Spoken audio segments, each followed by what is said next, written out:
What's good? It's your boy Beats by Ash coming at you with another banger of a video. And today I've got you guys another IRL match video, except this time I decided to do things a little bit differently.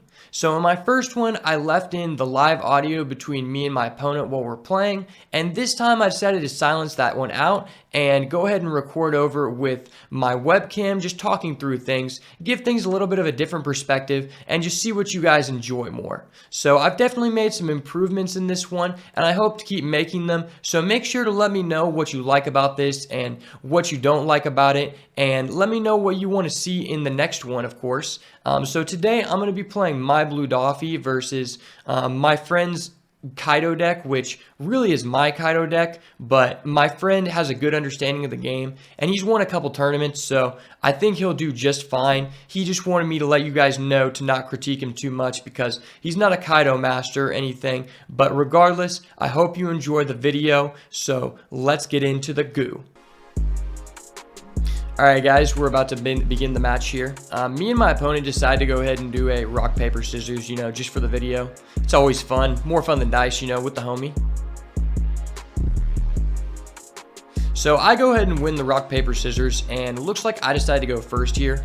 Personally, I think there's really not any reason to choose to go second with Doffy for the fact that if you do open a Perona, using your leader ability on turn 2 is just such a high tempo play. Usually what I'm looking for in my opening hand is if I have a Perona or a 3-cost Doffy. The reason being that the more you use your leader ability, in my opinion, the more farther ahead you're getting. And when you take a turn off that you don't have a guaranteed hit and you just play something, you're losing free advantage. So we go ahead and give it the handshake, some good sportsmanship there. Always remember to be a good sport. So I start off with a Trafalgar Law. I believe I kept this hand because I had a 3-cost Doffy in it.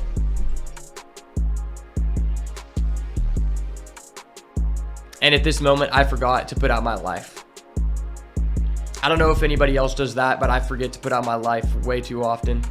Good thing is I didn't draw a card yet, so it didn't really matter.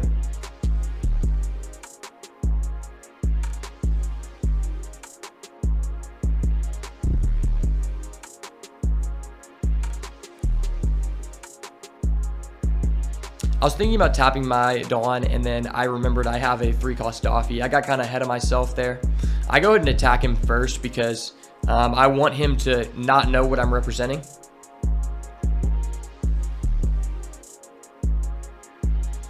I go ahead and play my Doffy here. I want to apologize for the glare. I had some additional lighting set up in this video that I was trying out, and I didn't know how it would work out, but I'll definitely fix it in the next one.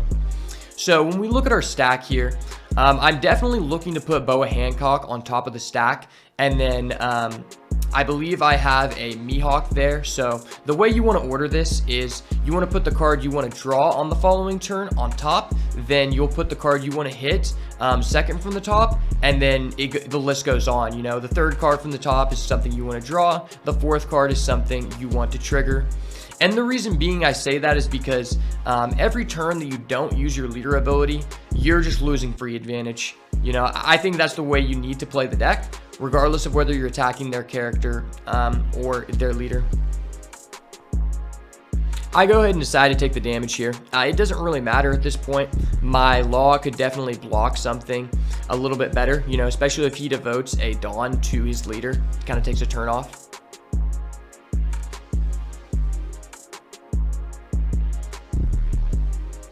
So I decided to go ahead and bump up my Don Quixote 3-cost to 6k, so he may use a counter there. I have the additional Dawn, so it doesn't really matter. So I know what's at the top of my deck. It's a Boa Hancock, and I decided to go ahead and play that there. My opponent goes ahead and drops a Blast Breath. 7k is just so powerful. It threatens so much.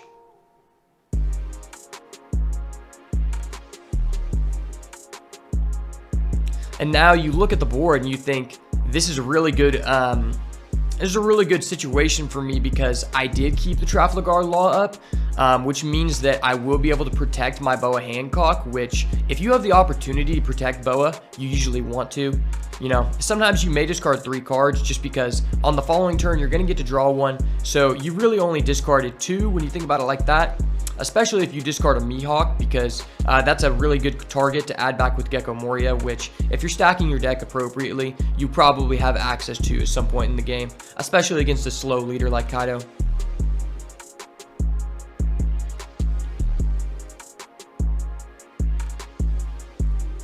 My opponent goes ahead and plays Basil Hawkins just to, you know, speed up the process, kind of ramp out to get to the 10 cost Kaido.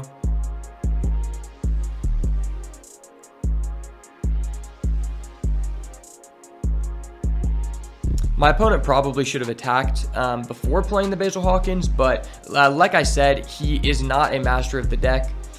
This is his first time playing it actually, but you know, I decided to go ahead and block with my Law of Air to protect. At this point, it's good to protect, you know, your Boa, as well as if he attacked face, I would probably do it anyway because he is now representing a 7 cost king, which could pop my 3 cost Doffy and my Law for a +2 value trade. So you really got to think about that. So my opponent went ahead and commented about, you know, so broken that I had a Perona, and then I went ahead and told him, you know, I had this stacked last turn. I'm just that good, you know. So here, this is a really amazing situation because you got to think, well, I want to keep the stack up as long as possible. The more frequently you can set up consecutive hits, the better a position you're in because you're not wasting any Dawn to play any new cards to create a stack to guarantee your hits. And especially since I have a Boa, whatever I put on top, I have to think about it differently than the previous order because I'm drawing 1 card off Boa, then I have a trigger, then I'm drawing another card next turn, and it's just something good to keep in mind. There's a lot of depth to this deck, and a lot of it goes into managing the stack.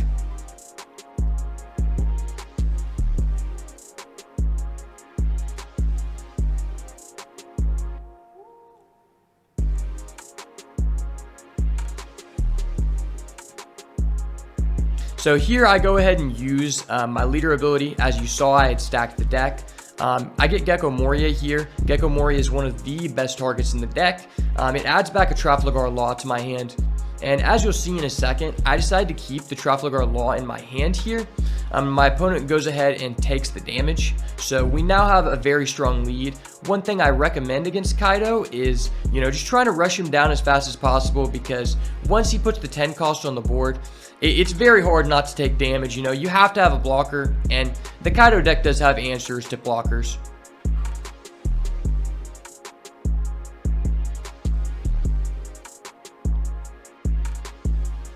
So I go ahead and threaten 5 with my 3 cost Doffy there. My opponent goes ahead and discards a counter, which is very good for us. You know, now we're using our Boa to draw as well as pressure for, I believe, 7k. So our opponent now has to use either a 2 cost and a 1 cost, you know, and he goes ahead and uses 2 coup costs. So that's really good for us, you know, because he has a very low potential of having a lot of 2k counters in his hand.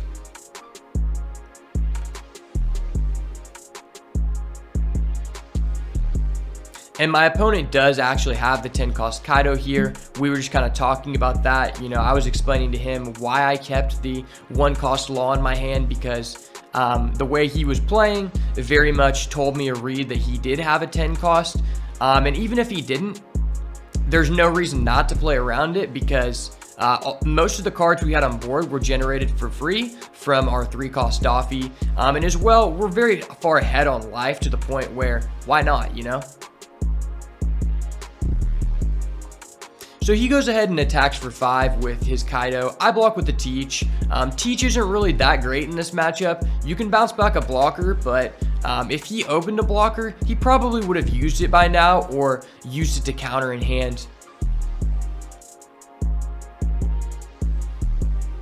So now we're feeling really nice because, you know, we have the 1 cost Trafalgar Law, which is pretty much one of the only things that we can do right now to block the damage from our opponent's 10 cost Kaido because it is 12k. Man, that card is annoying, man. I see that card being viable for a long time in this game. And I go ahead and tap out to play 7 cost Croc You know, a lot of people say they don't like that card in this deck. Personally, I love it. I think the banish ability is very underrated. Our opponent goes ahead and takes the 6k from our Doffy, and why wouldn't he? He's discarded several 2k counters at this point, and I have the one available to play the Law, which is great for us, giving us a little bit of protection against his 10 cost. And at this point, I've generated so much advantage and created such a high pace that it's very hard for our opponent to come back at this point, you know, especially because we have a 7k on board.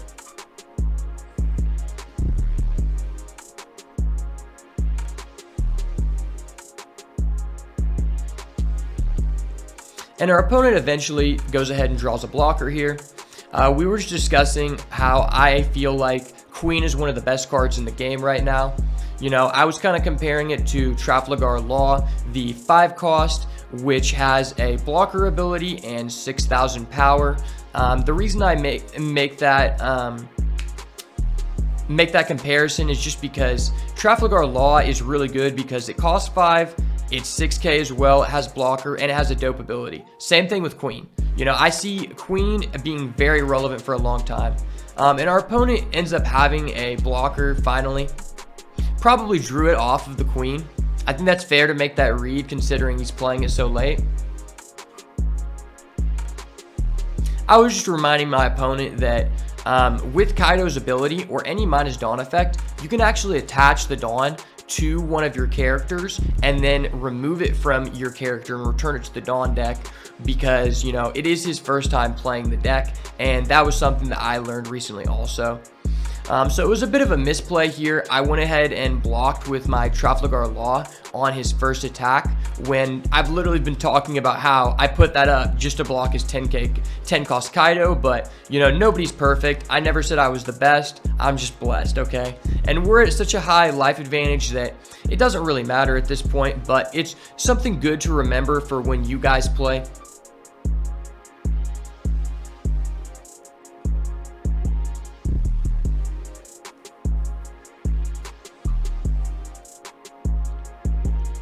I think I end up making another misplay here in a second.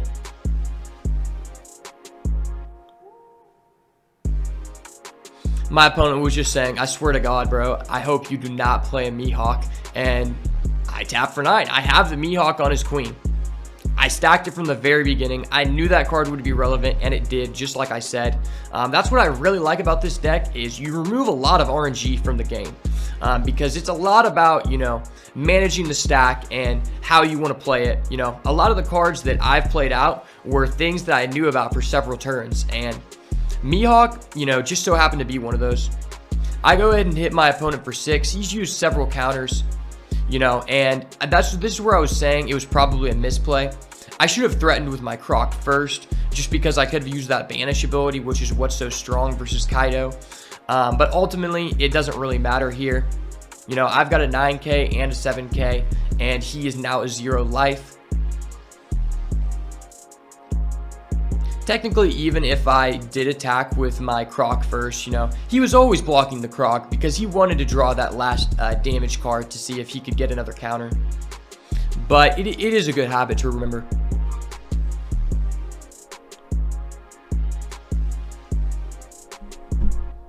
I think here, me and my opponent were just talking about like how he could potentially get out of this situation, because, you know, this is a friendly match and we're both trying to learn from this so we can become better players. You know, I was just mentioning to him that I have a 9k, a 7k, and, you know, I can just completely pump up my Doffy next turn. And he cannot take any damage. And he's discarded so many 2ks. I believe he has very few cards in hand at this point as well. He goes ahead and attacks with his 10k anyway, you know. We decided to play it out, regardless of the fact that I'm so far ahead. I go ahead and take the damage because the life differential is so high, and, you know, it's just another card that could potentially help me kill him.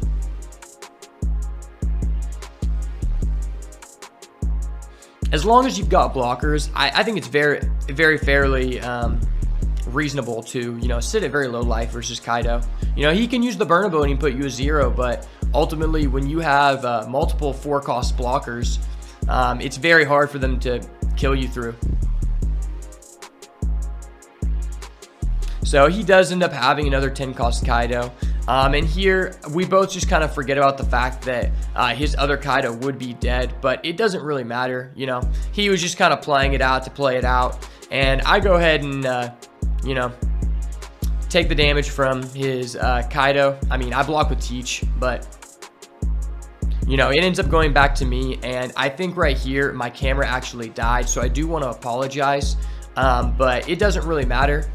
Next turn, I could just completely pump my Doffy by 10 Dawn and just attack him for lethal. There's really nothing he can do in that situation. So sorry it cut off, but I hope you guys are ready for part 2, because I'm definitely going to be coming out with more of these games, and I actually happen to record a second game with my friend, so stay tuned for that. Thank you so much for making it this far in the video. I'd like to ask you guys down in the comments to let me know what matches you want to see next, and if anything I could try differently with this type of video. And as always, please leave a like on this video. It helps me know I need to get the next part 2 out as fast as possible. And as always, if it's not the goo, it's got to go. Peace.